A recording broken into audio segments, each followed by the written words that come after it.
Ce matin, je suis parti enregistrer à pied, une petite balade à pied le long du canal de Caen, profitant du soleil et qu'il n'y ait pas trop de monde, même s'il y a eu beaucoup de monde.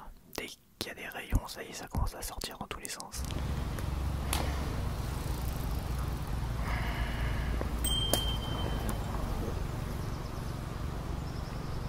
Il est sympa son bateau.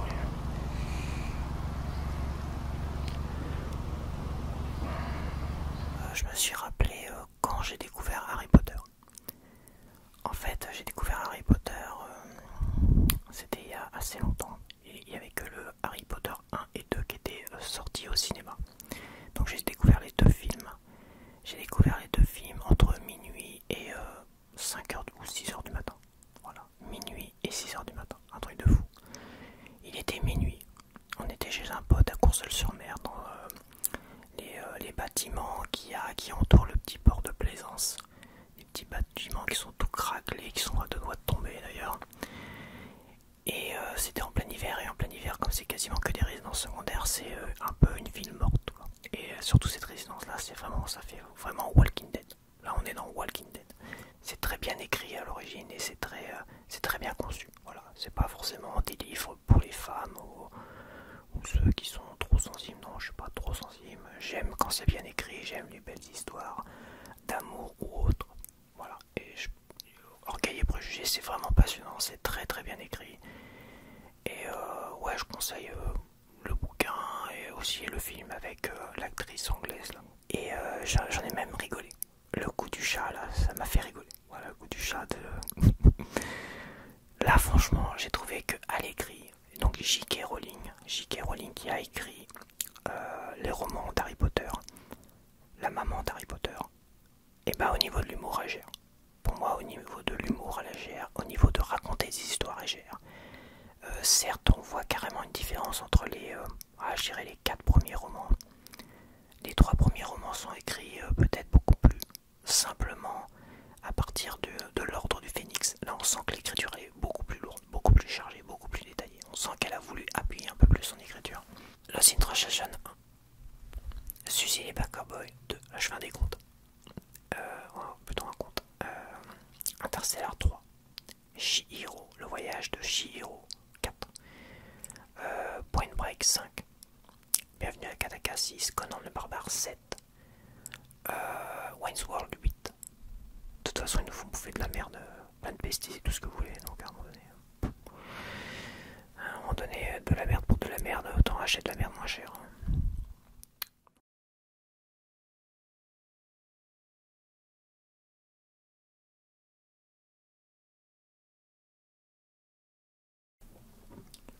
Hello tout le monde, coucou tout le monde, bienvenue sur ma chaîne.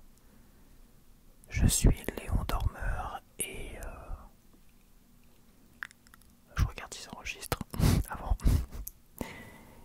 Et je vais enregistrer une vidéo low light blabla comme la dernière fois. Cette fois-ci, je vais partir peut-être un peu dans tous les sens, mais j'ai promis que je parlerai de Harry Potter. Je pense que j'aurai énormément de choses. Et là, il y a un gars en mobilette qui rentre là à côté, un voisin. Bon, je vais le laisser ça parce que sinon, si je commence à trop couper, ça fait partie, je pense, de la vidéo blabla où il faut laisser quand il y a des perturbations extérieures. Donc, bon là, il n'y aura pas de mouvement de main parce que j'ai une main avec la bougie. Je vais faire une intégrale bougie. Voilà, intégrale à la bougie. Et l'autre main, c'est le Tascam. Comme ça. Donc, ce matin, je suis parti enregistrer à pied. Une petite balade à pied le long du canal de Caen, profitant du soleil et qu'il n'y ait pas trop de monde, même s'il y a eu beaucoup de monde. Dès qu'il y a des rayons, ça y est, ça commence à sortir dans tous les sens. Dès qu'il commence à faire un peu chaud.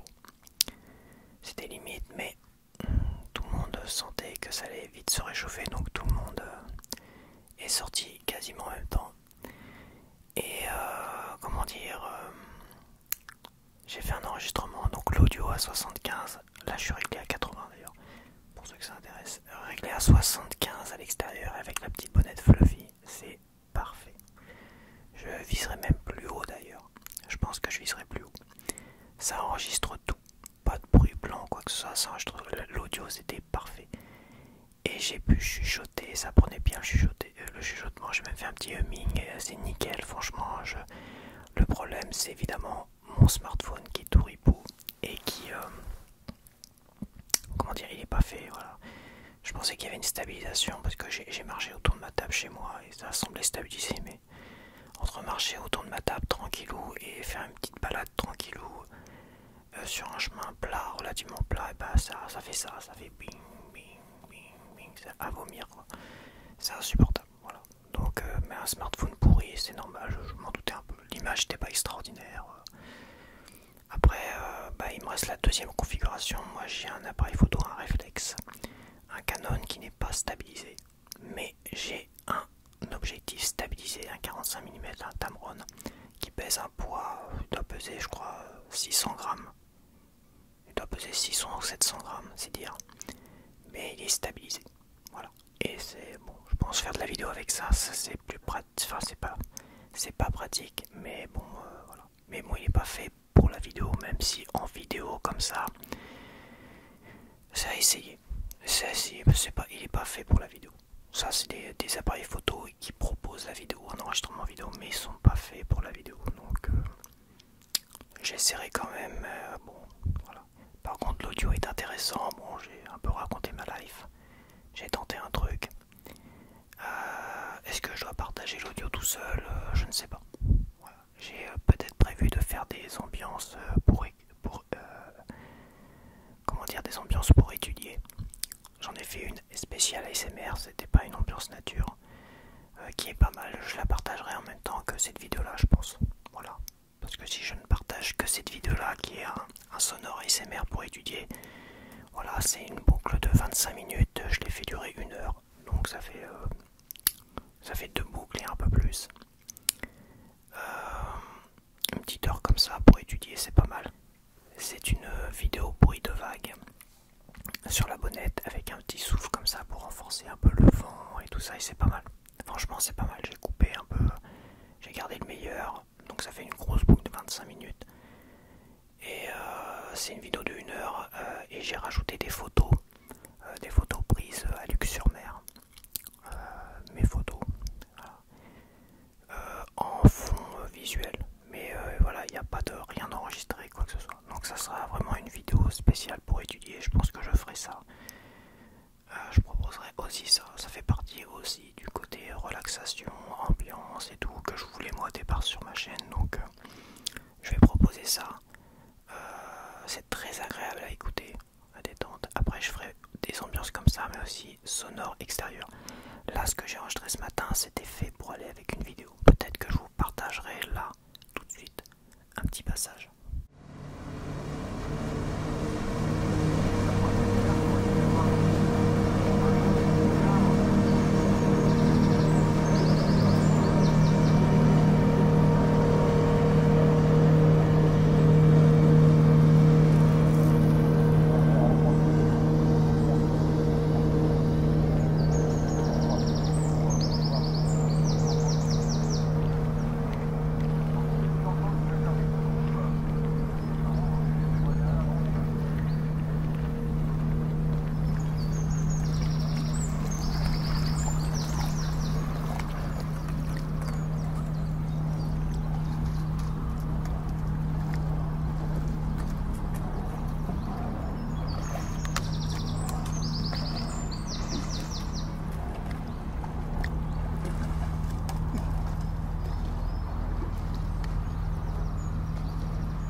Avec le soleil qui a sorti le bout de son nez, bah, évidemment, tout le monde a décidé d'en profiter, c'est normal. Même si là il fait encore un peu frisqué. Donc là je suis en short et chemisette manche courte. Il fait un peu frais hein, quand même. Il doit faire là, à mon avis, il faisait 10 degrés quand j'ai demandé à Alexa de me donner la température.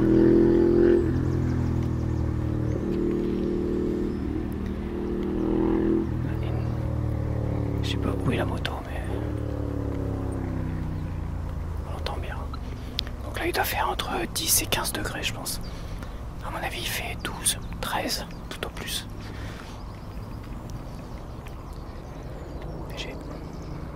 J'ai essayé de vous montrer mes gambettes.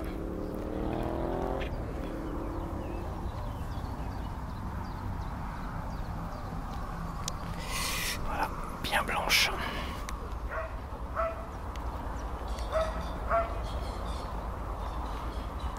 Et ça va faire quelques sessions tout au plus.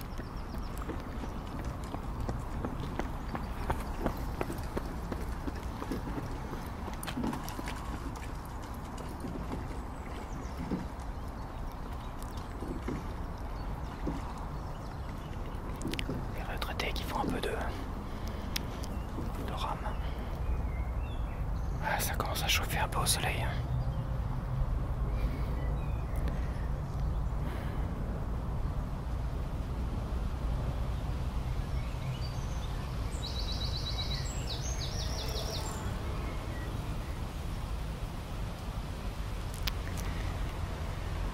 On se dirait dans Gladiator.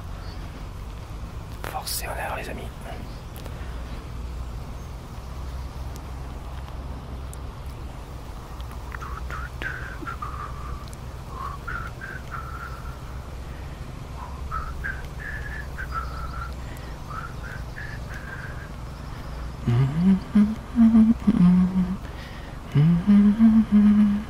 Dis donc, le humming il s'entend vachement bien. Donc là je suis réglé à niveau 75. Le niveau que je voulais en fait. Pour l'extérieur. Et ça me paraît très très bien, même pour le chuchotement.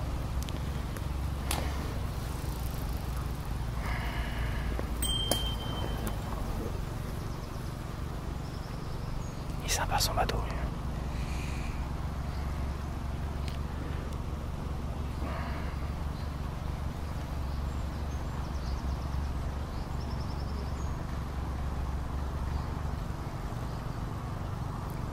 Je vois que dalle sur mon écran.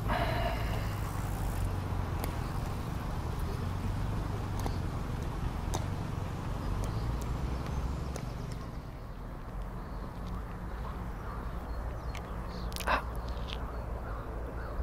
on entend un petit peu.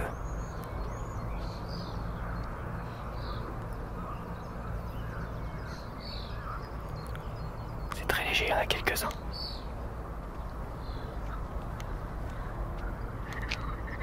Ah voilà, ça se réveille. Bon, ça sert à rien, c'est un marécage à côté, donc c'est rien que j'aille dans les herbes hautes, mais...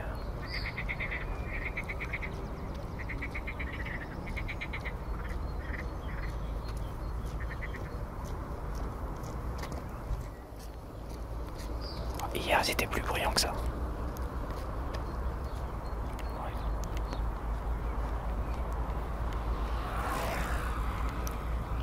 Hier, ils avaient dû peut-être copuler, je sais pas.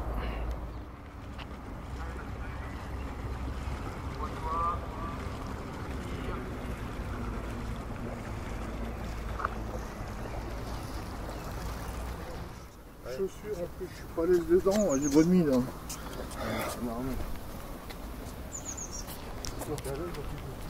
J'aime pas les gens qui bousculent les canards comme ça. Là, ils font comme s'ils n'existaient pas, les canards. Et avec les vacanciers, il y a des sales gamins qui limite s'amusent à essayer de rouler dessus, quoi.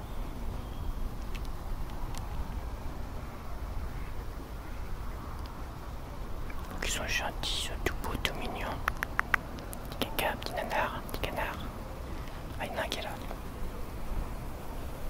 Ah, il est isolé là. C'est moi ça. Je suis tout seul, tranquille dans mon coin. Je passe. T'énerve. T'énerve pas mon petit canard. Tu m'énerves. Oui, je t'énerve.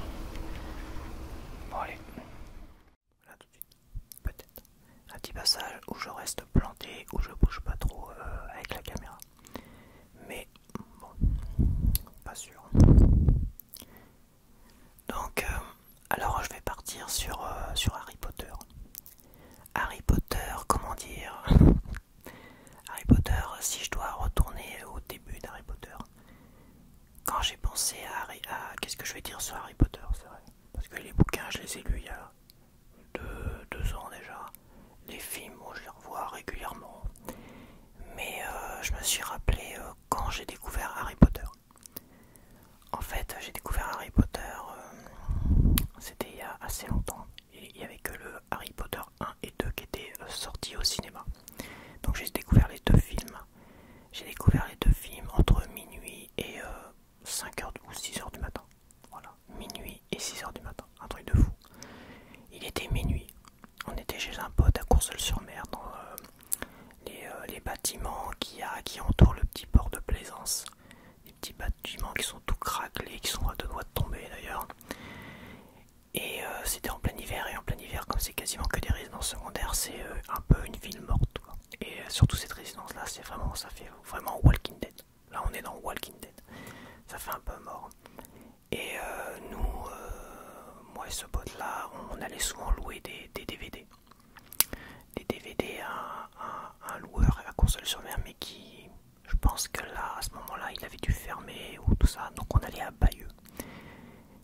Et on faisait des allers-retours Courseulles-sur-Mer, Bayeux, et bon, je l'ai pas fait souvent moi-même, mais je crois que c'est 40 minutes l'aller.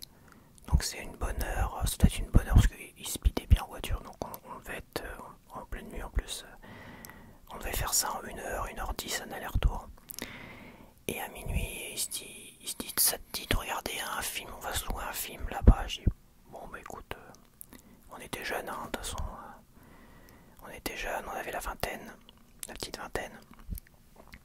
Et donc on a été louer un film et on est tombé sur Harry Potter. Et là, le gars il me fait, enfin mon pote, je vais pas dire son prénom, ça te dit de louer ça, il paraît que c'est pas mal. Alors, je connaissais pas du tout, ni le bouquin, ni le film, et j'avais même pas vu de bande-annonce. Pour moi, c'était inconnu au bataillon. Franchement, je savais même pas ce que c'était. Et on a ramené ce film-là. Donc on a dû commencer à le regarder peut-être à minuit et quelques. Et comment dire, j'ai pas été transcendé, mais je pense que de regarder un film comme ça à minuit, en pleine nuit, c'est pas un film fait pour. Voilà. Il y a des films comme Lost in Translation que j'ai découvert à minuit, mais c'est un film à regarder à minuit, 1h du matin, ça. C'est un film qui te remplit de nostalgie, tout ça, tout ce que tu veux. Harry Potter à 1h du matin ou à minuit, c'est compliqué, surtout que c'était un film qui était, moi j'ai trouvé très enfantin à l'époque. Je comprenais pas pourquoi on était en train de regarder ça à 1h du matin, je sais pas, c'était pas un film, voilà. Donc à la fin du premier film, j'ai pas été transcendé par le film. Franchement, je dois bien avouer, je n'ai pas été transcendé par le film. Je dis bon, faut dire que j'avais pas grand chose à faire, lui non plus. Et là il me fait, bon je vais rapporter le film, ok, donc je rapporte généralement les films avec lui, hein, je laisse pas rapporter tout ça un film. Donc on a été rapporter le film là-bas, puis arrivé là-bas il dit, il y a le 2. Il y a le 2 en location, ça te dit qu'on regarde le 2. Voilà, je dis non, je suis pas chaud quand même là. Allez, vas-y, on regarde le 2. Bon, allez, on regarde le 2. Et là, on est reparti, il devait être 3h du matin, on a regardé le deuxième film. Et comment dire, j'ai pas été transcendé non plus. J'ai découvert Harry Potter de, allez, on va dire peut-être 11h30 à 6h du matin. Enfin, je sais plus. Si on doit compter l'aller-retour au Bayeux, je pense qu'il y avait au moins une bonne heure. Et on a fait 3 allers-retours. Attends, 1, 2. Oui, il y a eu 3 allers-retours Bayeux. 3 allers-retours. À l'époque, l'essence ça coûtait pas trop cher, on va dire. On a fait 3 allers-retours Courseulles-Bayeux. Et comment dire, et les films sont assez longs, quoi. Ils doivent durer, je crois, 2 heures les premiers films. Il y a bien 4 heures de film quand même. Et comment dire, waouh, j'ai pas été transcendé. Et c'est bizarre que je me rappelle. Ouais, je me rappelle. C'est un truc que je me rappelle parce que je me dis, faut avoir rien à faire de sa vie. Et bien avoir 20 et quelques années pour se dire, minuit à 6 heures du matin à regarder deux films. Deux films comme ça qui sont pas faits pour être regardés en pleine nuit. C'est pas des films, moi, c'est des films enfantins, magiques, fantasy, gna gna gna. C'est pas fait pour être regardé en pleine nuit. Et voilà comment j'ai découvert Harry Potter. Par la suite, je me rappelle pas comment j'ai découvert les autres films. Je me suis pas précipité au cinéma pour aller les voir, ça c'est sûr et certain. J'ai dû les voir après coup. Après coup, parce que j'ai eu des neveux et des nièces à qui on a acheté les coffrets et les machins, donc j'ai dû regarder après coup. J'ai été déçu du 3 en film, je trouvais pas bizarrement monté et tout ça, sans connaître forcément toujours pas les romans. Donc j'ai découvert les films et j'ai quand même eu une envie de savoir la suite, de savoir ce qui allait se passer. Et j'ai vu monter au fil des années l'engouement autour des romans d'Harry Potter, voilà. Commencer à entendre parler des futurs romans qui allaient sortir. Il y a eu le 7, je me rappelle que le 7 allait sortir. Je crois qu'au cinéma, ça devait être le 5. Le 5 qui devait sortir au cinéma. Et en bouquin, peut-être le 7. Et comment dire, ça a été waouh, ça a été vraiment on en parlait partout aux infos, gna gna, le truc Harry Potter, tout ça. Mais moi dans ma tête ça restait plus pour les gamins, les neveux et les nièces sont contents et encore voilà. Pas plus que ça.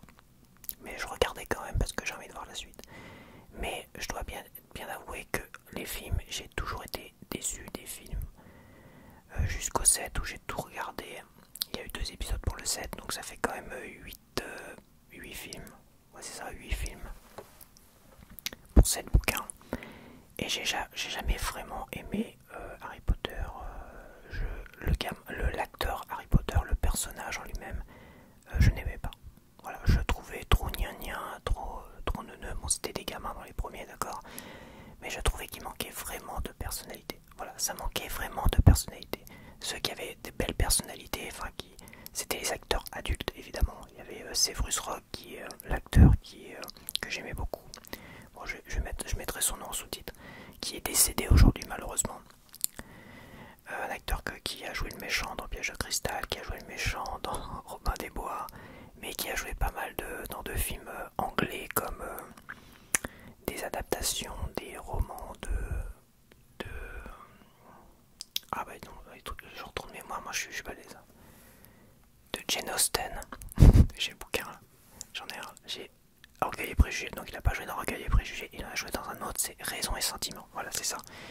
J'ai pas le bouquin Raison et Sentiment, je l'ai offert à ma mère, récemment d'ailleurs. Faudra peut-être que je lise un jour celui-là, parce que j'ai bien aimé Orgueil et Préjugés. À lire, très bien, et même les petits films comme ça, j'aime bien. Moi j'aime bien, je trouve que c'est très bien écrit à l'origine et c'est très bien conçu. Voilà, c'est pas forcément des livres pour les femmes ou ceux qui sont trop sensibles. Non, je suis pas trop sensible. J'aime quand c'est bien écrit, j'aime les belles histoires d'amour ou autre. Voilà, et Orgueil et Préjugés, c'est vraiment passionnant, c'est très très bien écrit. Et ouais, je conseille le bouquin et aussi le film avec l'actrice anglaise là. Comment il faut vraiment que je révise. Donc, on va revenir à Harry Potter. Donc après quelques années, j'ai eu un rencard avec une femme qui était fan d'Harry Potter, mais en bouquin. Et à un moment donné, elle m'a fait... Alors, le rencard déjà, je vais parler du rencard, ça peut être marrant. Donc je fais un rencard, c'était en juin, je pense. J'avais enchaîné les rencards. C'était Tinder, machin, j'avais enchaîné les rencards. Oh, je vais pas vous parler du rencard précédent parce que ça, c'est... C'était bizarre. Mais je vais vous parler de ce rencard là, et à un moment donné, c'est la fille qui a décidé où elle allait boire. Et elle a choisi le bar avec une petite terrasse extérieure là. Le bar le plus cher. Voilà, le bar le plus cher. Et elle a pris un Monaco. Je dis, ouais, je vais prendre un Monaco ici. J'en ai eu pour 10 euros. 10 euros le Monaco. Voilà, 10 euros le Monaco. Attends. J'ai comme. Non, c'était pas 10 euros. Si, je crois que c'était 10 euros le Monaco. Un truc de fou. Je dis, merde, 10 euros le Monaco. Elle a les goûts de luxe, celle là. Bref, elle avait des lunettes de soleil tout du long et elle me regardait pas. Et même avec les lunettes de soleil, je voyais son regard qui partait à droite et à gauche. Je voyais légèrement son regard et tout ça. Et elle osait pas me regarder quoi, dans les yeux. Et bon,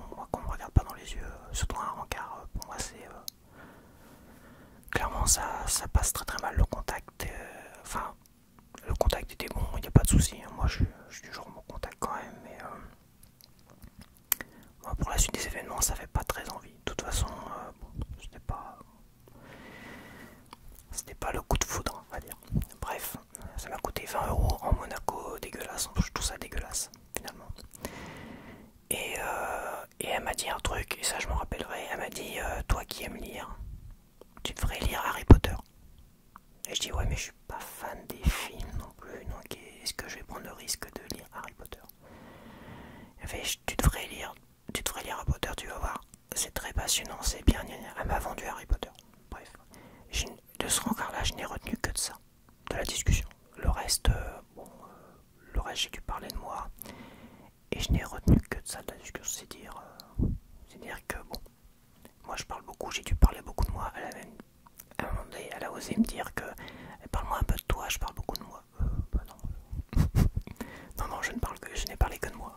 Donc, non pas que je suis du genre à parler que de moi, c'est qu'à un moment donné, pour faire la conversation, t'es obligé de parler de toi. Donc, peut-être que non, je sais plus. Enfin bref, peu importe. La seule chose que j'ai retenue, c'était ça. Donc, qu'est-ce qui s'est passé? C'est qu'à un moment donné, je dis, je vais télécharger. J'ai dû le faire beaucoup plus tard parce que j'y ai repensé. Et je me dis, tiens, je vais télécharger un extrait de Harry Potter. Et je suis tombé. L'extrait, c'était juste le premier chapitre. Voilà. Et là, je me dis, ça commence mal, les premières lectures. Ça commence avec le fameux oncle Vernon, là, que, avec l'humour anglais des films que je n'ai jamais aimé. Les films, c'est bien un truc qui m'a saoulé.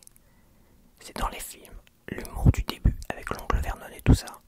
J'ai trouvé ça trop british, trop gna gna. Enfin, j'ai pas aimé. Pourtant, j'aime l'humour british. J'aimais Benny Hill, par exemple.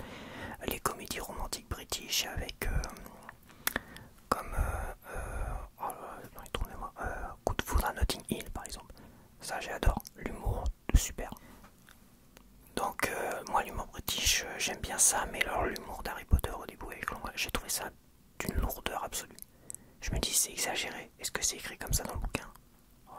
Le fait que les premières lignes commencent avec l'oncle Vernon et tout ça.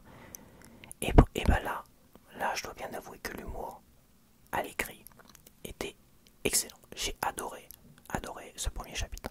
J'ai trouvé l'humour percutant. Et j'en ai même rigolé. Le coup du chat, là, ça m'a fait rigoler. Voilà, le coup du chat de...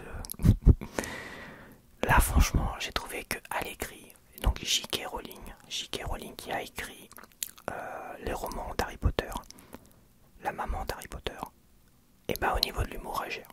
Pour moi, au niveau de l'humour, elle gère. Au niveau de raconter des histoires, elle gère. Certes, on voit carrément une différence entre les 4 premiers romans. Les 3 premiers romans sont écrits peut-être beaucoup plus simplement à partir de l'ordre du Phénix. Là, on sent que l'écriture est beaucoup plus lourde, beaucoup plus chargée, beaucoup plus détaillée. On sent qu'elle a voulu appuyer un peu plus son écriture. Et ceci étant, même les premiers romans, ils sont superbement écrits parce qu'ils sont passionnants. Tu as envie de lire. Et j'ai dévoré les romans. Là, j'ai dévoré les romans d'Harry Potter. J'ai acheté d'abord le premier parce que ça m'a fait envie.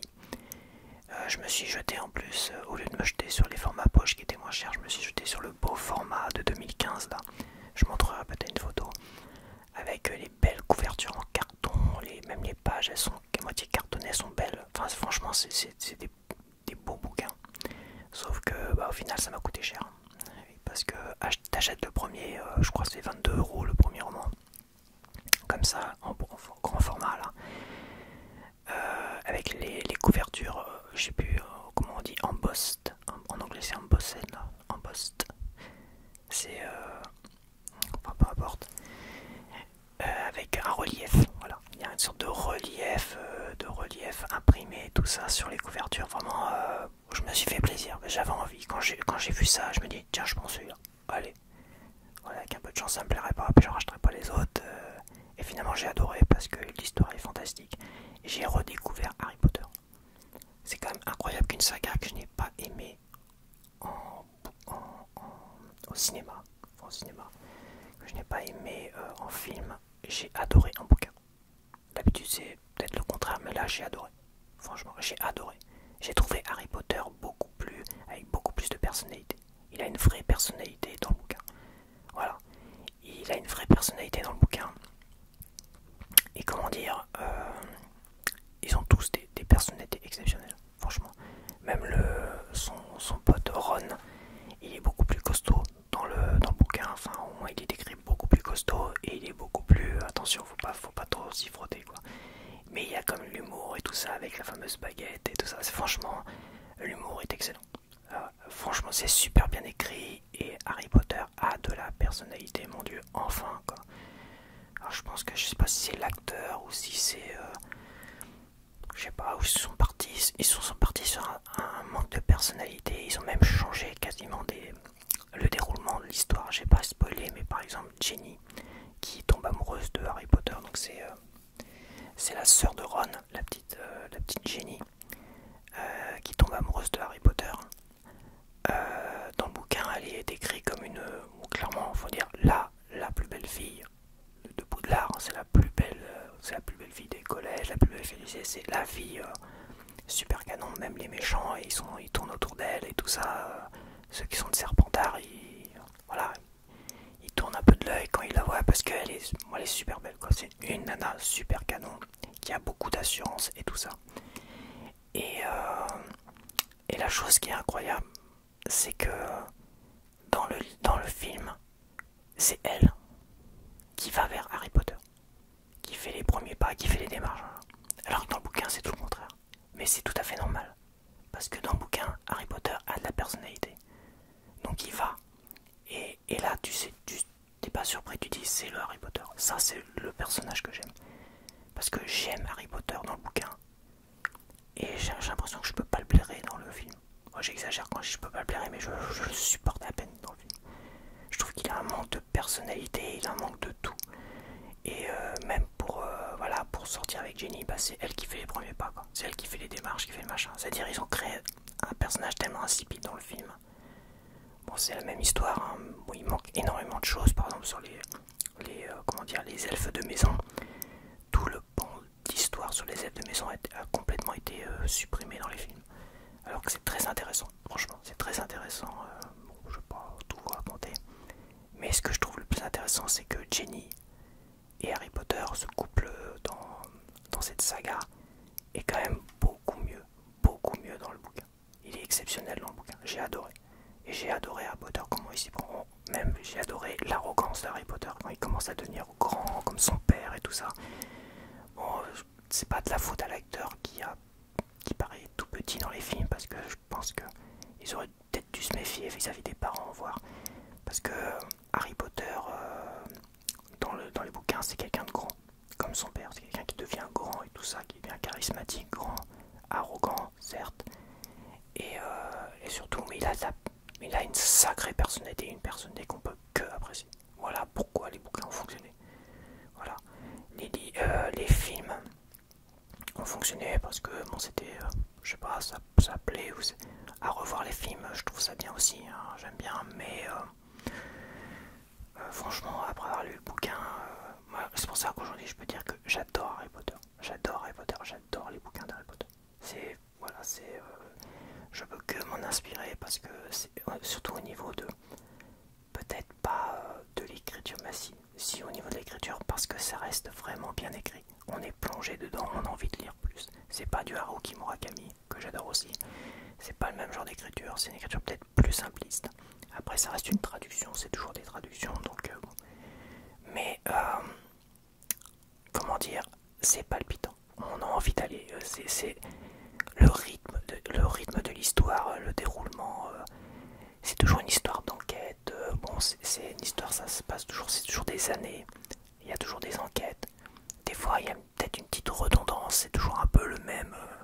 C'est toujours le professeur des forces du mal où il y a un truc qui cloche, où il y a un truc qui se passe. Donc, c'est un peu redondant là-dessus. Mais quand même, je dois dire que l'histoire, c'est bien écrit parce que c'est passionnant. Voilà. Et ça, voilà. Ça, elle sait faire. Et pour moi, ça se respecte. Donc ouais, roman exceptionnel. Le Harry Potter, j'adore dans le bouquin. J'adore Harry Potter, j'aime beaucoup moins les autres, Ron et Hermione, beaucoup moins marquants. Par contre j'adore Ginny, voilà, Ginny dans le bouquin, elle est exceptionnelle. D'ailleurs, je crois que mon livre préféré de cette saga, c'est Le Prince de Sang Mêlé, voilà. C'est Harry Potter et le Prince de Sang Mêlé, c'est là où leurs personnalités sont à leur apogée, à Ginny, à Harry Potter et même aux autres. Et le Prince de Sang Mêlé, et ça reste aussi mon film, parmi les films, mon film préféré. C'est le film que je trouve le plus drôle. Il y a plein de moments qui sont drôles et je trouve le film le plus passionnant à regarder. Peut-être pas le film le plus long d'ailleurs. Je crois qu'il est pas si long que ça, il passe très très vite, mais Harry Potter et le Prince de Sang Mêlé, ça reste mon film et aussi le bouquin que je préfère le plus. Donc oui, je rêverais peut-être d'une autre adaptation au cinéma, une adaptation beaucoup plus fidèle. Je sais qu'il y a une série qui va sortir. Voilà, il y a un jeu vidéo, mais le jeu vidéo ça n'a rien à voir, je crois que c'est une autre époque. Une époque peut-être plus lointaine, avant Harry Potter, je pense. Après, il y a, comment dire, il y a une série qui va sortir. Donc peut-être, mais après reste tout le problème. C'est que Harry Potter ça commence quand ils ont quoi? Ils ont 11, 12 ans, un truc comme ça. Et après chaque année, c'est chaque année, donc il faut que les personnages vieillissent bien. Et on peut pas vraiment savoir si tel personnage ou tel personnage il va être grand, il va être très très beau, très charismatique. Parce que Harry Potter quand il était tout petit à 12 ans, il était tout mignon, tout machin, sauf que bon, à 17 ans il manquait de charisme, voilà. Et ça correspondait pas, il manquait de charisme, ils ont même clairement modifié, c'est ça, ils ont modifié l'histoire par rapport à sa personnalité, c'est dire à quel point quoi. C'est vrai que le Harry Potter qu'ils ont finalement créé d'une certaine manière pour le cinéma, il n'avait pas les épaules pour voilà, pour aller draguer une femme comme enfin une fille comme Ginny quoi. Donc et dans le bouquin il a eu les épaules. Voilà, je me répète, je radote, mais voilà, le Harry Potter du bouquin pour moi, je suis fan. Je pourrais me dire je suis Harry Potter. Voilà, là je peux me dire ouais j'ai envie d'être Harry Potter. Bon ben je suis peut-être un peu vieux pour être le Harry Potter ou je suis un vieil Harry Potter. Mais je pourrais dire que là ouais j'ai envie de vivre ce qu'il vit et j'ai envie d'être Harry Potter. Voilà, j'aurais eu envie si j'avais eu 12 ans de vivre ça. Voilà, peut-être pas avant vivre sous un escalier et être martyrisé par un oncle tyrannique, mais voilà, super bouquin que je ne peux que conseiller. Si vous avez vu que les films, que vous avez aimé les films, vous ne pouvez que aimer les bouquins. Ça c'est sûr et certain. Vous pouvez aimer lire, mais ça reste quand même assez agréable à suivre. Comme je dis, c'est très passionnant. Et c'est pas pour rien qu'il a eu autant de succès. Voilà. C'est pas pour rien, c'était... j'ai pas été plus que surpris que ça finalement. Voilà. Et voilà, donc j'ai quand même fait, waouh, presque une demi-heure sur Harry Potter. J'ai vu Les Enfants du Temps. Ouais, je crois que c'est ça, Les Enfants du Temps. Alors je me rappelle plus le nom de ce réalisateur parce que moi je suis plus Hayao Miyazaki, moi. J'ai toujours été Hayao Miyazaki depuis longtemps. C'est pour ça que je me rappelle comme ça remonte tout seul. C'est un autre réalisateur japonais qui fait des films beaucoup plus sérieux, des films d'animation. Avec quand même de la fantaisie tout ça. Mais plus sérieux et moins onirique que Hayao Miyazaki. Et moi j'avais vu Your Name. Alors Your Name, j'avais entendu vaguement Your Name. Quand j'ai eu Prime pour la première fois, je dis c'est le premier film que j'ai regardé. Parce que je dis tiens, j'avais entendu un truc sur Your Name, paraît que c'est bien ou je sais pas quoi. Bon, j'ai mis Your Name. Et comment dire, autant le début, je trouvais que c'était un genre dessin animé classique, du classique qu'on retrouve dans des séries, quoi. C'était bien réalisé, mais assez classique. Et la deuxième partie du film, et à première vue, il fonctionne un peu toujours comme ça. La deuxième partie du film, là ça s'emballe. Your Name, pour moi, c'était un chef-d'œuvre à regarder la première fois. Ça a été vraiment percutant.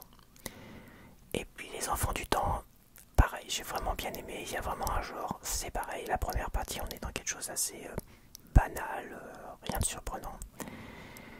Et la deuxième partie, bah ça, c'est comme si ça courait, ça commençait à booster, à être passionnant, à courir dans tous les sens. Franchement, c'est c'est intéressant, même si, comment dire, même si on pourrait, voilà, même si l'effet Your Name, quand je l'ai vu la première fois, j'ai vraiment été, waouh, j'ai adoré. Ça a été énormissime. Et la fin, rien que la toute dernière scène de fin, je dis, ça, waouh, sacré film. Et j'ai voulu le revoir après Les Enfants du Temps. Et j'étais moins happé. Ouais, c'est vrai que je connaissais l'histoire, j'ai moins été surpris. Et j'étais moins happé. Mais j'ai quand même toujours aimé la fin exceptionnelle, mais peut-être moins happé, j'étais peut-être moins dedans. Voilà, donc c'est peut-être alors que Le Voyage de Chihiro qui fait partie de mes 5 films préférés. Ouais, je pense que Le Voyage de Chihiro, je le mettrai en... Attendez, je pose mon bras parce que j'ai un peu une crampe. J'ai une crampe. Je change, je switch. Le Voyage de Chihiro, on va dire que il fait partie de mes 5 films préférés. Ouais.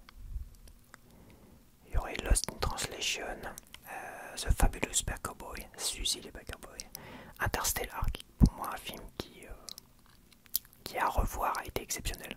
Je l'ai vu au cinéma, j'ai bien aimé, j'ai revu en Blu-ray, et là c'est comme si j'avais tout compris. Tout ce qu'il y avait à comprendre, j'avais tout compris, et c'est un truc qui m'a transcendé, mais d'une force. Interstellar, The Fabulous Cowboy, bon ça c'est un truc assez nostalgique, avec Michelle Pfeiffer et Jeff Bridges, et Joe Bridges, le frère. Et c'est un film très nostalgique, ça c'est un film comme Lost in Translation, c'est un film à regarder la nuit, le soir, dans le silence, quand personne, vous êtes tout seul, c'est un film à regarder évidemment tout seul. C'est un film très nostalgique, peut-être un peu tristouné, Lost in Translation, Suzy les Baker Boys, les deux. Peut-être un peu plus triste, Suzy les Baker Boys, mais il y a quelque chose dans ces films-là, moi, qui me remplit de nostalgie et de tristesse parfois. Et c'est des films, je dirais pas grisants ou enivrants, mais presque. Il y a quelque chose d'enivrant. Il y a quelque chose d'enivrant à être plongé dans cette nostalgie, dans ces petits côtés tristounet, tout ça. Il y a quelque chose qui me plaît énormément. Après, je mettrais... il y a Le Voyage de Chihiro, parce que Le Voyage de Chihiro, c'est pareil, il est empreint de tristesse et de nostalgie. C'est un film que je regardais dans les moments où j'étais plus seul ou plus triste. Parfois dans les moments de fête, des moments de fête de fin d'année. Et c'est un film que je regardais parce que j'avais l'impression de vivre à peu près la même chose. De cette petite fille qui est perdue au milieu de nulle part. Qui est seule, qui est perdue et qui va tout faire pour s'en sortir. Et qui va au fur et à mesure prendre de l'assurance et y aller. Et passer à l'action, quoi. Même si au début, elle subit énormément. Et je pense que ce film-là, il a quelque chose de tristouné. C'est quelque chose aussi pareil, on est un peu dans le côté un peu triste et tout ça. Mais c'est un film, je sais pas, c'est un film où je me sens perdu comme Chihiro. Et là où elle s'en sort, moi j'aimerais bien m'en sortir aussi, quoi. C'est un truc comme ça. Un délire comme ça. Mais Chihiro, un énorme film. Hayao Miyazaki, aussi Le Château Ambulant qui m'a... Je ne mettrai pas dans mes 10 films préférés parce que j'en ai plein d'autres. Après, je ferai peut-être un spécial film préféré, tout ça, avec tapotement ou blabla, peut-être plus prononcé. Mais ouais, je pourrais dire mes 10 films préférés, les autres c'est plus compliqué. Voilà, 10 films préférés, il y aurait dedans, je pense encore Point Break. C'est la nostalgie avec Keanu Reeves et Patrick Swayze. Il y a Conan le barbare de John Milius qui est énormissime. C'est énormissime. Ce film-là, c'est quelque chose. Les musiques, c'est un film où le scénario a été écrit sur une page. Voilà. Le scénario a été écrit sur une page. Et quand Schwarzenegger ouvre la bouche à un moment donné, avant la grande bataille, là, c'est énorme. Ça me file la chair de poule, c'est énormissime. Quand il parle à Chrome et il lui demande de lui donner du courage, quand quelques hommes se sont levés contre une armée et tout ça, enfin, c'est énorme.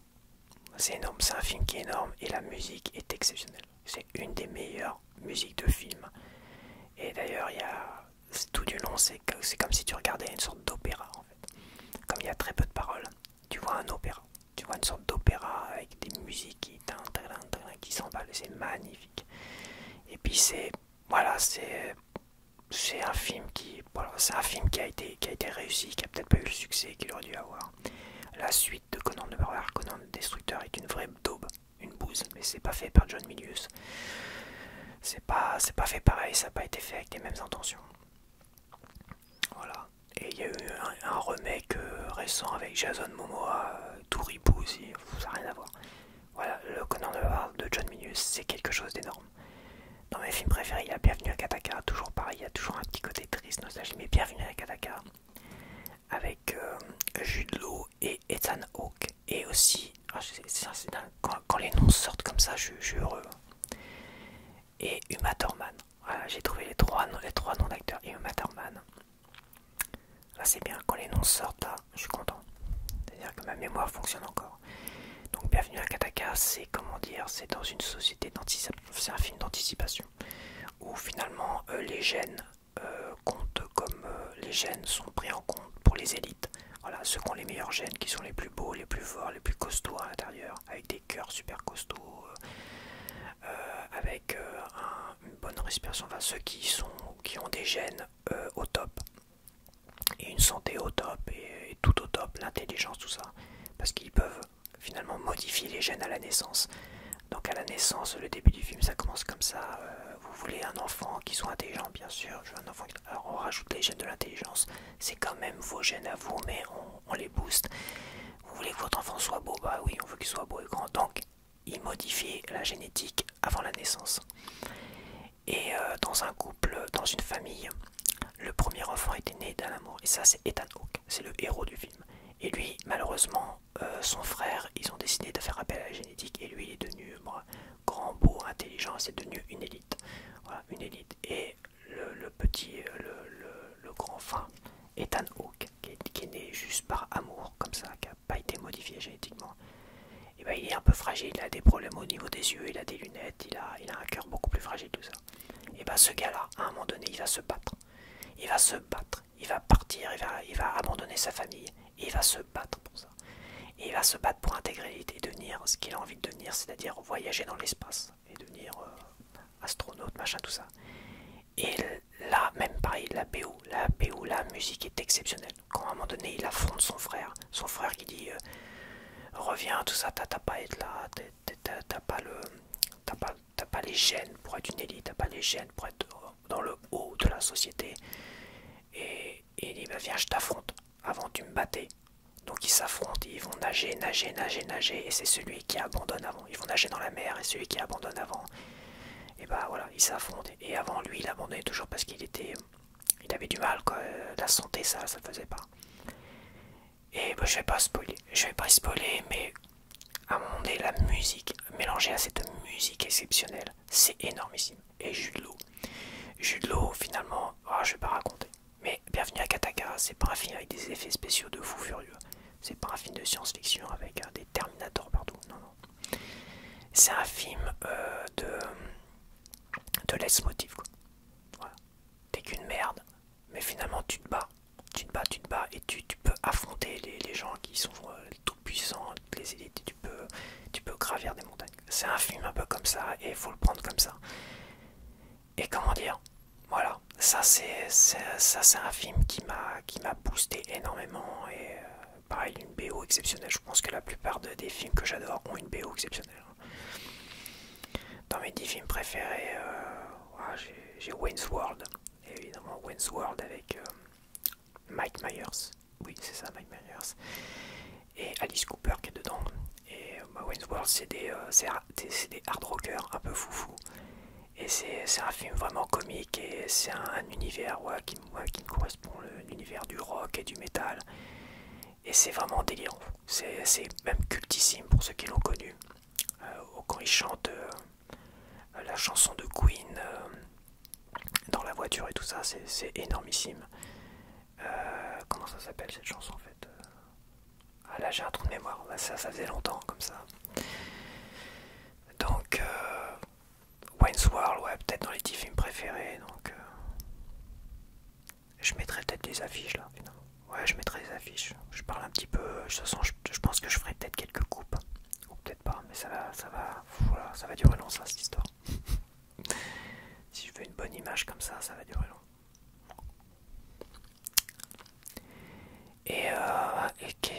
Je suis pas sûr que ça fait 10 là ce que j'ai dit. Quel autre film je pourrais mettre dans Point Break? Alors Point Break c'est avec Keanu Reeves et Swayze. Ça c'est un film vraiment fun. Voilà, c'est un film fun, c'est un film cool, fun, ça me rappelle ma jeunesse où on sortait, on faisait des feux de camp dans les dunes et tout ça, près de la plage. Et bon c'est pas pareil, hein, je suis pas Patrick Swayze, je fais pas de surf. Quoi, faire du surf à Grès-sur-Mer, je dis pas, faut voir.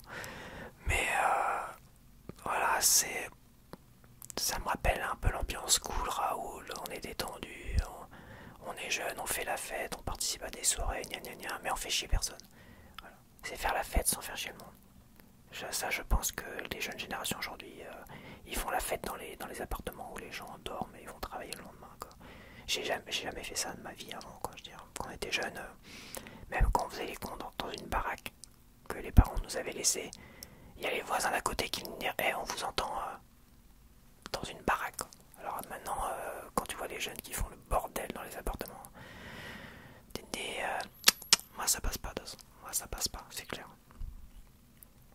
Ça passe pas et c'est pas ça faire la fête, quoi. Je veux dire, faire la fête, c'est aussi respecter les gens. C'est pas aller agresser les gens. Et quand tu fais la fête dans des appartements, tu agresses des gens, tu agresses des voisins qui veulent dormir. Et pour moi, c'est pas faire la fête. Voilà. Et moi, ça me rappelle, voilà, quand je dis Patrick Swayze, machin, qui font des feux de camp, des machins, déjà la scène du feu de camp, où ça drague, ça machin, il se retrouve dans l'eau avec la fille, là, je sais plus comment elle s'appelle. C'est pas une actrice, c'est une actrice où j'ai dû voir qu'un film avec elle, c'était Point Break. Je suis pas sûr qu'elle ait joué dans un autre film. Et voilà, ça me rappelle ma jeunesse, les sorties, les dragues, avec la plage, le contexte de la mer, de la plage que j'ai vécu 20 ans au bord de la mer quand même plus de 20 ans, un peu plus de 20 ans. Et donc ça me rappelle un peu tout ça, quoi. Voilà. Mais c'est aussi un très bon film, un film nostalgique que j'aime beaucoup, qui je trouve a très bien vieilli, et Patrick Swayze est exceptionnel dedans. Voilà. Keanu Reeves aussi est très très bon dedans. C'est un film très très percutant. D'ailleurs, il a inspiré beaucoup de films. Il a inspiré Fast and Furious, le premier Fast and Furious. L'histoire, dans les grandes lignes, c'est exactement la même chose que Point Break. Voilà, dans les grandes lignes. Hein. C'est pas du surf, mais dans les grandes lignes, c'est exactement la même chose. C'est un gars du FBI qui va infiltrer, qui pour infiltrer finalement des gangs en voiture va essayer de faire des courses de voiture. Là c'est pareil. Point Break c'était Keanu Reeves qui pour infiltrer un gang de surfeurs. Il savait pas qui. Il allait se mettre au surf et gna gna gna gna gna gna. Les grandes lignes c'est ça, de toute façon. Les grandes lignes c'est ça. Voilà. Bon, ça a été vraiment très cinéma, très Harry Potter. Moi j'ai dit que je parlais d'Harry Potter, ça m'a permis de raconter un peu ma life. J'ai fait beaucoup sur Harry Potter, j'ai fait le tour assez rapidement de mes 10 films. Je pense pas qu'il y ait 10 films, enfin je compte. Alors, Lost in Translation 1, Suzy les Bad Cowboys 2, là je fais un décompte. Plutôt un compte. Interstellar 3, Chihiro, le voyage de Chihiro 4, Point Break 5, Bienvenue à Kataka 6, Conan le Barbare 7, Wayne's World 8. Il en manque 2. Alors il y en a un autre qui m'est venu à l'esprit, c'est Black Rain. Black Rain avec Michael Douglas et Andy Garcia. Voilà, Black Rain, ça c'est un film policier vraiment basique. Pareil, la musique d'intro, j'adore. La musique d'intro, elle est culte. Quand il arrive sur sa moto et tout ça, elle est culte. C'est un film qui se passe au Japon. Dans la deuxième partie du film, ça se passe au Japon. Et j'aime beaucoup le Japon. Voilà, c'est pas un Japon qui est très accueillant. Et c'est un film, qui, pareil, m'a marqué. Je le mets dans mes 10 films préférés, même si la fin, je la trouve un peu basique, la toute fin. Mais c'est un film vraiment par nostalgie. Bon, après, il m'en faudrait un dixième. Un dixième film préféré. Il y en a plein, mais après il y a des sagas, tout ça, mais ouais, il n'y a rien qui me vient en tête. Je sais que j'avais déjà regardé ça, parce que j'avais déjà prévu de faire une vidéo comme ça. Et j'avais déjà vu à peu près mes 10 films préférés. Après, il y a plein de films dont j'aimerais parler. Il y a Millennium Mambo, par exemple, que j'ai vu récemment, que j'ai revu récemment, que j'ai en DVD. Millennium Mambo. Ça, c'est un film de nuit, ça, c'est pareil. Ça, c'est un film à regarder la nuit. C'est un film qui est... alors, la bande son est intéressante. Bon, faut aimer la techno, comme ça, un peu. Mais c'est un film à regarder la nuit. C'est un film qui... Ah, je sais pas pourquoi ce genre de film m'inspire. Voilà, ça me rend pas plus heureux, mais ça m'inspire. Ça me rend peut-être vivant. Je suis encore là en train de parler de se sentir vivant et tout ça, mais c'est un genre de film où, quand tu le regardes, je sais pas, il y a un côté nostalgique, tristouné, machin, tout ça, comme Lost in Translation, comme Suzy les Baker Boys. On est vraiment dans quelque chose de... Et Millennium Mambo, je le mets pas dans mes 10 films préférés. Mais ça rejoint un peu, comme je disais, ce genre de film à regarder la nuit. D'ailleurs, quel autre film, Millennium Mambo, Lost in Translation, Suzy les Baker Boys, quels autres films on pourrait regarder la nuit? C'est compliqué. Déjà, c'est des films de nuit. Millennium Mambo est un film de nuit. Suzy les Baker Boys est un film de nuit. Et Lost in Translation est un film de nuit aussi. C'est un film déjà, ce sont des films qui se passent la nuit. Dans la grande majorité, la grande partie du film, ça se passe la nuit. Il y a quelques passages de jour, mais ça se passe de nuit.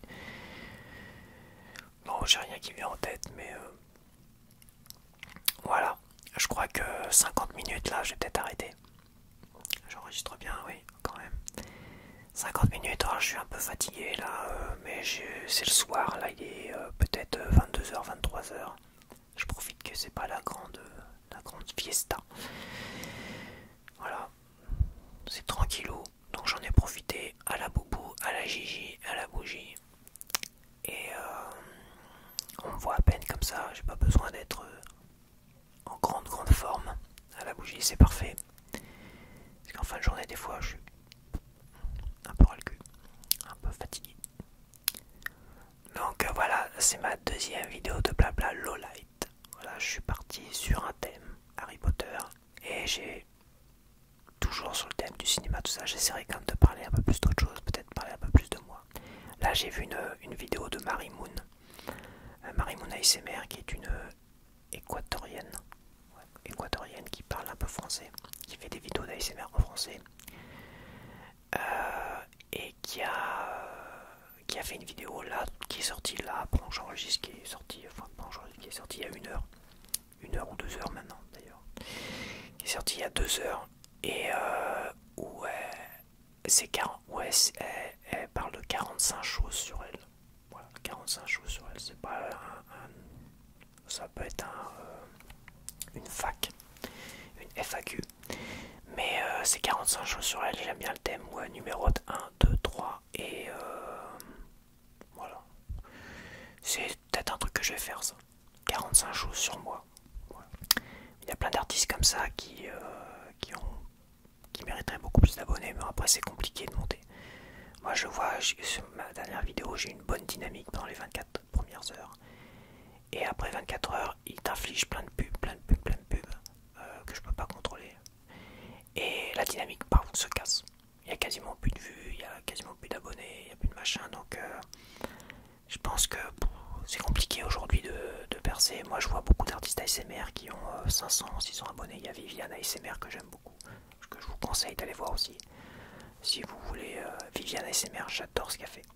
J'adore la douceur de ses vidéos. C'est pas des vidéos avec une très belle image en 1080p, avec un beau fond d'arrière-plan, machin. C'est des vidéos un peu, je sais plus comment on dit ça, un peu, pas low light, mais la vidéo un peu sans une énorme qualité visuelle, mais ça donne un côté un peu, ça donne un côté ASMR. Moi j'aime ce genre de vidéo. D'ailleurs il y a Glow ASMR que tout le monde connaît, Glow ASMR, qui a fait beaucoup de vidéos comme ça, juste avec son petit smartphone, machin, gna gna gna. Et bah ces vidéos là, c'est des vidéos que j'aimais beaucoup au début. Voilà, quand j'ai connu Glo, elle avait pas 1 700 000 abonnés. Hein. Elle avait pas mal d'abonnés, mais elle avait pas atteint le million. Donc il y a beaucoup d'ASMR artistes comme ça que j'ai connus avec très peu d'abonnés au début, puis après ils ont monté. Mais Viviane ASMR, ouais, ça c'est compliqué de monter. Je pense que moi, Viviane ASMR, je suis étonné qu'elle n'ait pas beaucoup plus. Marie Moon, elle a déjà peut-être 5000 abonnés et bon, je suis étonné qu'elle n'ait pas beaucoup plus parce que voilà, ça reste quand même, ça reste du bon ASMR. Ça reste du très bon ASMR, mais comme je dis, maintenant, depuis septembre 2022, YouTube impose des pubs, même à ceux qui mettent une pub. Et, YouTube met des pubs cachées, impose 3, 4, 5 pubs et embête tout le monde. Ils ont envie de se faire des sous, qu'on prenne des abonnements premium et tatati tata, ce qui est compréhensible, mais là je crois que c'est la folie quoi. Même des Nota Bene, je crois, c'est une chaîne Nota Bene, parce que moi je suis tombé pour savoir ce qui se passait réellement, et le gars de Nota Bene parle à un moment donné que lui il met une pub dans ses vidéos, au beau milieu, mais il n'a pas une chaîne ASMR, attention. Il met une pub au milieu, et après il s'est rendu compte que YouTube a rajouté 4, 5, 6 pubs. Et que quand il allait dans le montage, ces pubs n'apparaissaient pas. C'est-à-dire où va l'argent, en gros. C'est ça, c'est où va l'argent. C'est-à-dire YouTube, ils sont en train de péter un câble sur les pubs en ce moment. Depuis septembre 2022, c'est ça. Ils sont en train de péter un câble sur les pubs. Et ça casse les dynamiques des vidéos. Ça casse les vues, ça casse les abonnements. Même Nota Bene à première vue, moi je connais pas très bien, je sais pas trop ce qu'il fait, mais je suis tombé sur cette vidéo là. Il me dit moi je suis dans les 500 000 vues par vidéo. Je dis waouh, quand même. Et là je suis passé à 200 000 vues parce que les gens, dès qu'il y a trop de pubs, machin, ça les saoule, ils s'en. Et même les pubs de début, c'est quelque chose qui saoule énormément. Mais trop de pubs, ça saoule. Et faut attendre peut-être que YouTube se calme. Ou peut-être que la législation s'en mêle parce que je pense que là il y a un problème. Il y a un problème d'illégalité. Ça j'en suis persuadé.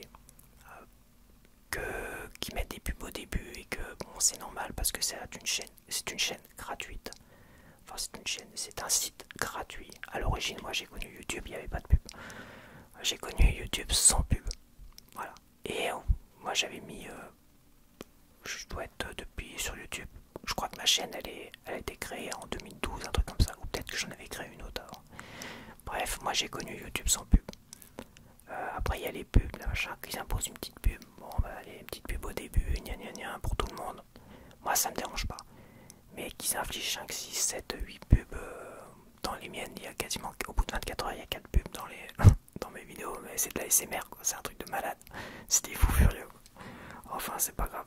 C'est pour ça que cette vidéo là, si vous tombez dessus dans les premières 24 heures, et voilà, regardez-la, profitez-en. Parce que je crois que c'est ça, c'est au bout de 24 heures, c'est mort. Après, ou sinon vous mettez un bloc pub, adblock for YouTube, moi je sais ce que j'ai mis, je suis désolé, mais à un moment donné, quand on cherche à casser la dynamique de mes vidéos et de ma chaîne, c'est que, voilà, je vais pas être sympa avec YouTube. Je vais pas être sympa avec YouTube non plus. Moi je veux bien regarder des pubs et tout ça sur moi il y a Julien Chies par exemple, je regarde ses pubs et tout ça parce que, et Carole Quinten, je regarde ses pubs parce que voilà, c'est des, j'aime bien, et là je peux regarder des pubs. Je suis pas là pour me détendre, je suis pas là pour faire de l'ASMR. Je suis là pour regarder de l'actualité des jeux vidéo ou des lives de jeux vidéo parce qu'ils font du direct, des machins, tout ça. Et moi les gens qui font du direct, j'ai envie de les récompenser. Donc le adblock for YouTube, je le débloque quand je regarde Julien Chies machin pour regarder les pubs. Après, quand c'est pour regarder mes vidéos, quand même faut le faire. Pour regarder mes vidéos, pour voir corriger un truc, pour voir un truc sur mes vidéos, je me tape plein de pubs avant de pouvoir voir ce que je veux voir sur mes vidéos. Ça c'est niet, hein. ça passe pas.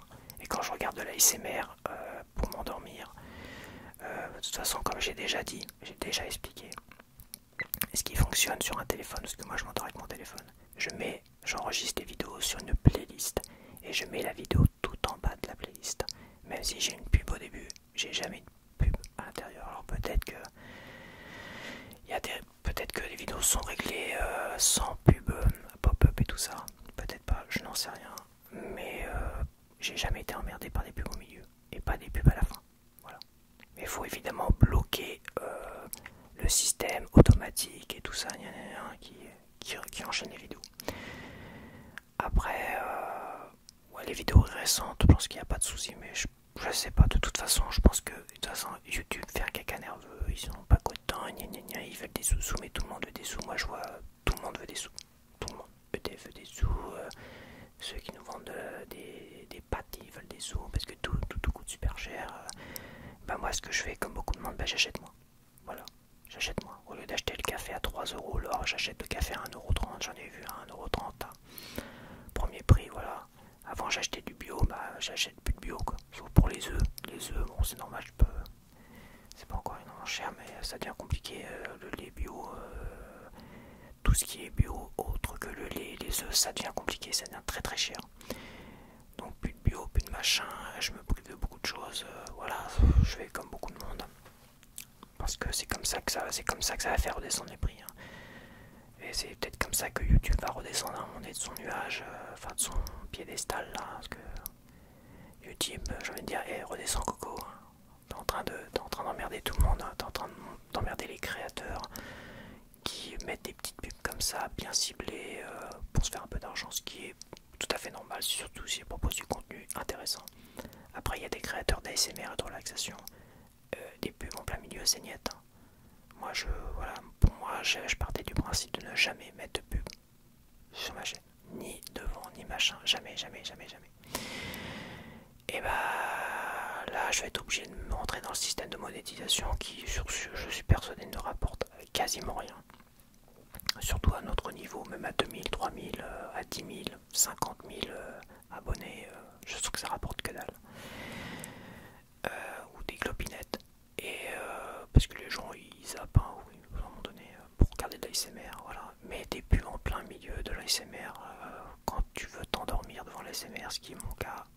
Merde les gars là, c'est stupide quoi. Et je suis tombé sur d'autres vidéos de relaxation où le gars il se plaignait de. Dans sa vidéo de relaxation il fait du yoga ou je sais plus quoi là. Vidéo relaxation, limite hypnose, yoga et tout ça.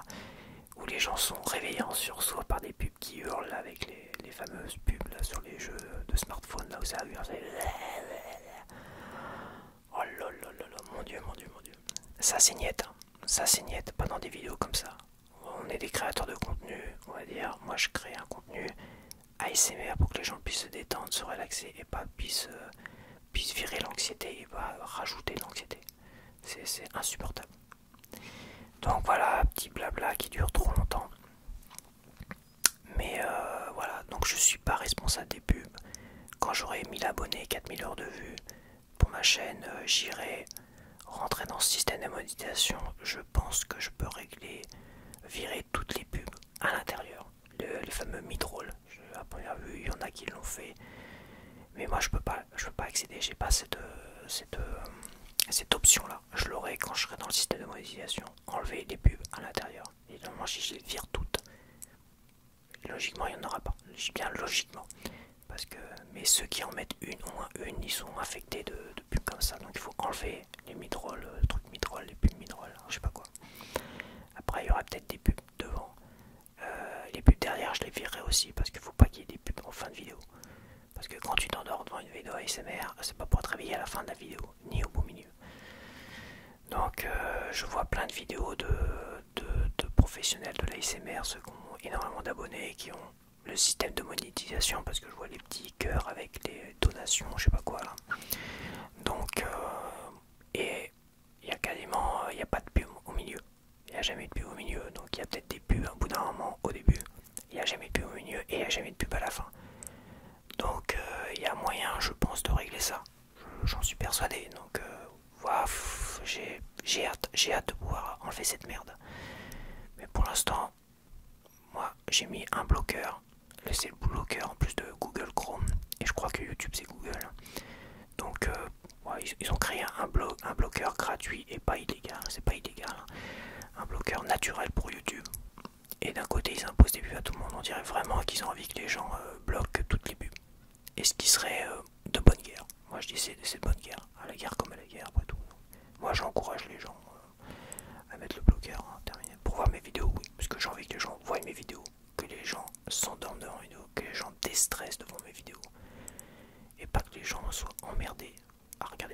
Ça c'est, pour moi l'idée, ça m'insupporte. Sinon ça me donne pas envie de créer. Je comprends que certains créateurs finalement ont finalement arrêté, avoir été emmerdés comme ça. Ça se trouve, certains ont vraiment arrêté à cause de ça. Et je serais pas surprise. Moi des fois ça me saoule.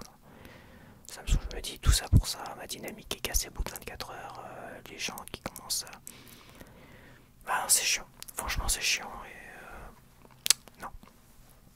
Non, faut arrêter là, faut que YouTube redescende un peu et voilà, oui c'est gratuit, il faut toujours payer. Bah, l'abonnement internet c'est pas gratuit, hein, déjà pour commencer. Après s'il y avait personne sur leur chaîne sur YouTube, ils seraient pas contents à dire ah bah non il n'y a plus personne. Au début YouTube c'était gratuit, quand ils ont attiré beaucoup de monde, et ils ont commencé à mettre des pubs. Et maintenant ils veulent encore plus. Ils emmerdent tout le monde, mais tout le monde. Donc à un moment donné il va falloir redescendre. Je pense que ceux qui ont emmerdé tout le monde et qui ont monté trop les prix commencent à s'en mordre les doigts. Il y a Netflix là qui commence à s'en mordre les doigts. Pour beaucoup de raisons, mais aussi parce qu'ils ont augmenté les prix et parce qu'ils ont emmerdé beaucoup de monde. Ils ont une gestion de leur série qui est pourrie, tout ça. Enfin bref, je vais pas rentrer dans cette histoire, mais voilà. Et je pense que pour les prix de l'alimentation et tout ça c'est pareil, hein. Je veux dire, aller au moins cher. Certes c'est peut-être pas, de toute façon ils nous font bouffer de la merde, plein de pesticides, tout ce que vous voulez, donc à un moment donné de la merde pour de la merde, autant acheter de la merde moins chère, hein. Donc voilà. Manger moins ça me fera maigrir. Je me dis en plus j'ai besoin de maigrir, mais j'ai du mal quand même. Parce que la nourriture, c'est vrai que c'est une petite récompense, c'est rentré comme une récompense chez moi. Je veux dire, pour le week-end, je une petite récompense, un petit chocolat au lait chaud avec des brioches, Nutella, enfin la pâte à tartiner, parce que Nutella c'est devenu plus cher maintenant que la pâte à tartiner Super U. Même s'ils ont augmenté aussi, je vais au moins cher. Donc, c'est mon petit plaisir du week-end, ça, petit déj le soir. Mais le soir ça fait charger, mais petit plaisir du soir comme ça le week-end, j'aime bien. Samedi soir, dimanche soir. Je suis pas prêt de maigrir, mais bon, ça me fait un repas plaisir. Mais c'est vrai que bon, avec tous les prix qui augmentent, c'est compliqué là. Je sais pas, on voit comme ça. Le gouvernement il s'en inquiète pas. Bon, je voulais pas parler politique, mais à un moment donné il faudrait quand même qu'ils se bougent le cul, hein, qu'ils fassent quelque chose, hein. Si on les a mis au pouvoir, c'est bien pour qu'ils aident les gens, hein, pas qu'ils plombent l'économie et qu'ils appauvrissent toute la populace, quoi. Parce que là, c'est un peu ce qu'ils sont en train de faire. Enfin bref, on va pas parler politique parce que ça va me saouler ça. Et ça va saouler les gens aussi parce que voilà, c'est devenu une religion la politique. Une religion. Si t'es pas d'accord avec certains, c'est... Voilà, attention. Et moi la religion et la politique, je commence à en avoir, mais à la casquette, hein, franchement. Moi j'ai envie d'être zen, tranquillou. Et j'ai envie que le monde soit zen et tranquillou, mais malheureusement le monde est de moins en moins zen et de moins en moins tranquillou plus les années passent. J'ai l'impression que dans les années 90 on a vécu nos meilleures années. J'ai l'impression que les années 90, 80-90, c'était des belles années, quoi. 2000 avec l'euro, quand on est rentré dans l'euro. Déjà là on a commencé à s'appauvrir. Dès le lendemain. C'est des menteurs ceux qui disent au contraire dès le lendemain. Dès le lendemain. Je me rappelle de mon dernier achat en francs. Je me rappelle. Avec 10 francs. 10 francs, j'avais acheté un paquet de gâteaux Petit Lu. Petit gâteau Petit Lu. Une grande bouteille d'orangina. Une série, des sachets M&M's. Une série de 5-6 sachets M&M's. Qu'est-ce que j'avais acheté d'autre et il me restait des centimes, il me restait des sous. Donc pour 10 francs ça correspondait à l'époque, si je dis pas de bêtises, à 1,50€. Attends, ouais c'est ça, c'est 1,50€. 10 francs, 1,50€. Une bouteille d'orangina, une grande bouteille de 1 litre. 1 litre 5 là. Un paquet de gâteaux Petit Lu. Petit Lu, c'est le petit écolier. Un paquet de gâteaux Lu, petit écolier, la marque, et Orangina, la marque. marque, et M&M's la marque. Donc un triple sachet de M&M's, ou peut-être, ouais, ça va être un triple sachet de M&M's. 1,50 € les trois. 50 centimes. Voilà. Aujourd'hui, ça vaut combien ça, hein? Le paquet petit écolier, lui, vaut combien? 2 €, 3 €. Mais dès le lendemain, dès qu'on est passé en euros, tout a augmenté. Tout a augmenté. Ils sont passés en euros pour augmenter les prix, nous appauvrir. C'est clair et net. Je dis clair et net. Déjà, on a voté contre l'euro. Ils sont passés outre le référendum, le dernier référendum, et nous ont imposé l'euro. Ils nous ont tous appauvris dès le lendemain. C'est des menteurs qui se disent le contraire. Voilà. 1,50 €, j'ai payé des choses qui aujourd'hui valent peut-être 2 à 3 €. Enfin, je sais pas, ça vaut peut-être. Ah, faudrait que je regarde la bouteille d'Orangina. Ça se trouve, elle vaut 2 € aujourd'hui. 2 €. Le petit lieu, peut-être 2 €. En plus, ça a vachement augmenté les gâteaux là récemment. Donc on doit être à 4 €. Les M&M's, peut-être 2 € aussi. On doit être à 6 €. Donc comment on est passé de 1,50 € à 6 €? Ça vaut 4 fois aujourd'hui. 4 fois le prix. 4 fois le prix que j'ai payé à l'époque. Mon dernier achat. J'en aurais pour 6 €. Et en francs, 4 fois 40 francs. C'est un truc de fou quoi. C'est un truc de fou. Mais dès le lendemain, vous comprenez, je veux dire, dans les mois qui ont suivi, tout de suite, on a vu la différence. Tout de suite, on a vu qu'ils ont augmenté les prix. Ils ont arrondi au plus haut et ils ont augmenté les prix, ils nous ont appauvris. Il y avait une volonté de nous appauvrir tous, je sais pas pourquoi, de se faire des sous sur notre dos. Tout de suite, ça nous a appauvris comme jamais. Voilà, c'est comme ça, on s'est fait baiser. On s'est fait baiser totalement. Voilà. Ceux qui n'ont pas connu les francs avant, ils savent pas à quel point on s'est fait baiser. Moi j'ai connu les francs et je peux vous dire on s'est bien fait baiser, rapidement et comme il faut. Et ça continue encore et encore et encore et encore et encore et encore et encore. Bon, sur ces deux notes super positives, pour ceux qui ont tenu, je vais arrêter là parce que là ça défile. Et bon, voilà. C'est vrai, j'aurais aimé terminer sur une note positive. Alors peut-être que je vais couper ce passage-là parce que, comme j'ai dit, je parle trop politique et machin, ça m'énerve. Je vais peut-être couper cette partie-là, peut-être pas. Et donc, je vous dis à la prochaine. Voilà, je suis resté en bougie voilà, j'ai des crampes aux bras, aux mains, partout. Mais bon. Donc, j'espère que vous avez apprécié cette petite vidéo blabla. Voilà. Le Tascam il a fini n'importe comment. J'ai commencé comme ça, maintenant j'étais comme ça à un moment donné, maintenant je suis comme ça de traviole. Il est n'importe comment mon micro. Là je suis dans le sens où j'aurais pas besoin de permuter l'audio, mais là je sais pas là. Là je sais pas quoi faire. C'est pas grave, je vais laisser tel quel. Donc je vous dis à la prochaine vidéo. J'avais une vidéo concept que je voulais faire, mais finalement j'ai pas envie de rentrer dans des cases. C'est pour ça que j'ai viré les playlists, parce que les playlists c'est limite rentrer dans les cases et dire s'obliger à refaire. Là j'ai fait une vidéo le light de blabla. Peut-être que j'en referai pas, peut-être que j'en referai, ou peut-être que je la mélangerai, je ferai un peu de vidéo de blabla en noir et blanc, enfin en low light, dans une vidéo classique à la fin. C'était ça un peu mon concept, c'était un peu tout mélangé, mais bon, on verra. De toute façon, j'ai plein de petites idées là que j'ai vues, que je vais aller piocher à droite et à gauche, c'est fait pour ça aussi. Et j'ai pas envie de rentrer dans des cases. Voilà, donc je m'oblige à rien. Voilà. Là j'avais envie, ce soir j'avais envie de causer un petit peu comme ça. Donc voilà, là j'ai voulu faire cette vidéo, je l'ai faite. Et voilà. Mais il n'y a plus rien à dire. Donc je vais vous laisser. Je suis en train de m'endormir en regardant la bougie. Je vais vous laisser et je vous dis à la prochaine.